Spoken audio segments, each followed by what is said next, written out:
The NBA's 2020 Hall of Fame class includes Kobe Bryant, Tim Duncan, and Kevin Garnett. And Magic Johnson says it is the greatest Hall of Fame class of all time. What do you say to this? And do you think he was right? Is this the greatest Hall of Fame class of all time? Well, I think just from a talent level, I think with just having Kobe Bryant, Duncan, and Garnett all on it, it's got to be one of the best ever. Not to mention, you have two all-time great coaches with Rudy Tomjanovich and Kim Mulkey, who's the head coach at Baylor. So I think for an accolade standpoint, this is definitely the best. Talent-wise, I mean, there's some classes that I'm looking at that I can compare it to. I would say 2009 with Michael Jordan, David Robinson, and he got Jerry Sloan on there as well as John Stockton. So that's a Yeah. comparable class.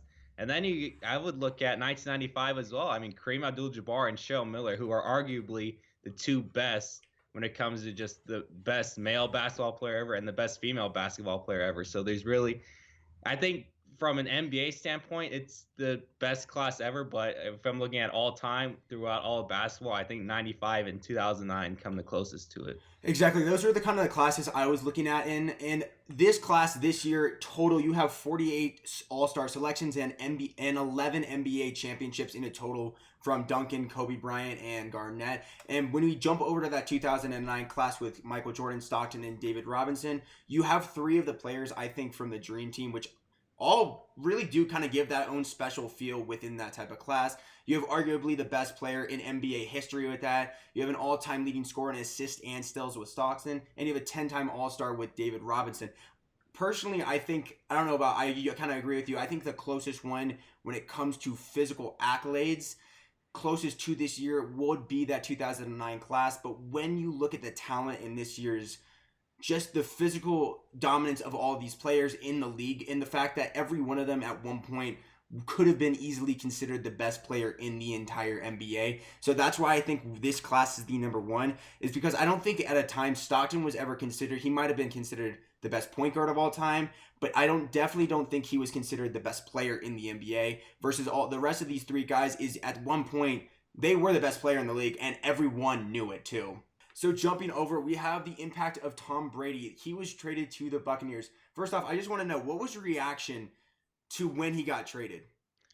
Um, when we first heard that Tampa Bay was a possibility, I was like, yeah, probably. But when they first came into the fold, I was a little bit surprised.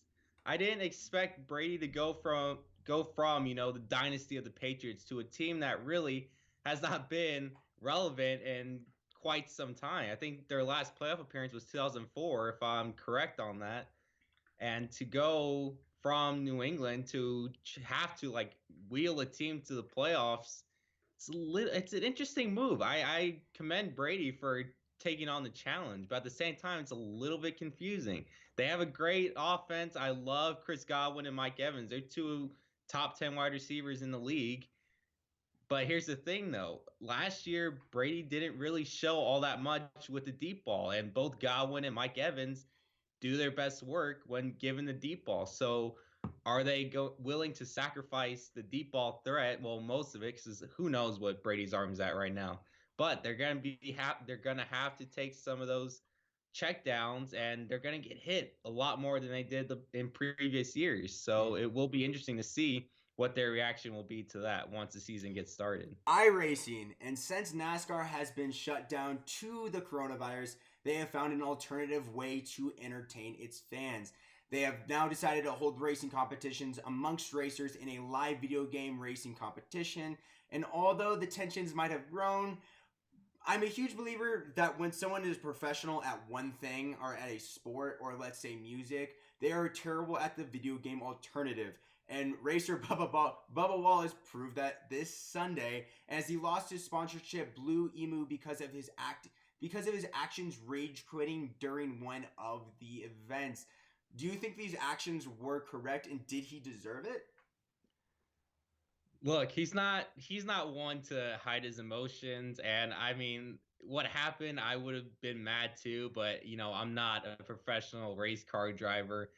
Yeah, you could say they're a little bit childish, but at the same time, I don't think Bubba wanted to waste his time because when it comes to iRacing, you only get two resets, and he used up both of them. So if he were to enter back into the race, he'd have to ride around for like 100+ laps with a destroyed car. And the the physics that they use on iRacing is comparable to the real thing, so it would not have been fun for him.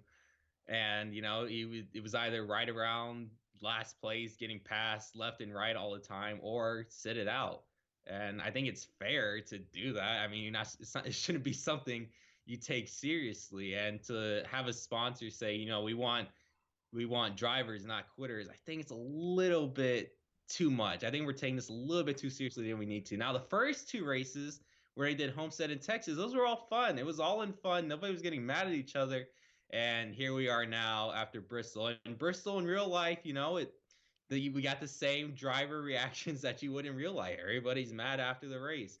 So, I mean, I, if there is just one message to get out, is just don't take it too seriously. It shouldn't be something that has real life consequences, especially when no one's really working right now. Thank you all for watching. Make sure to hit that like button and subscribe to the channel to catch all the latest videos. We'll catch you guys next time on Nothing But Professional.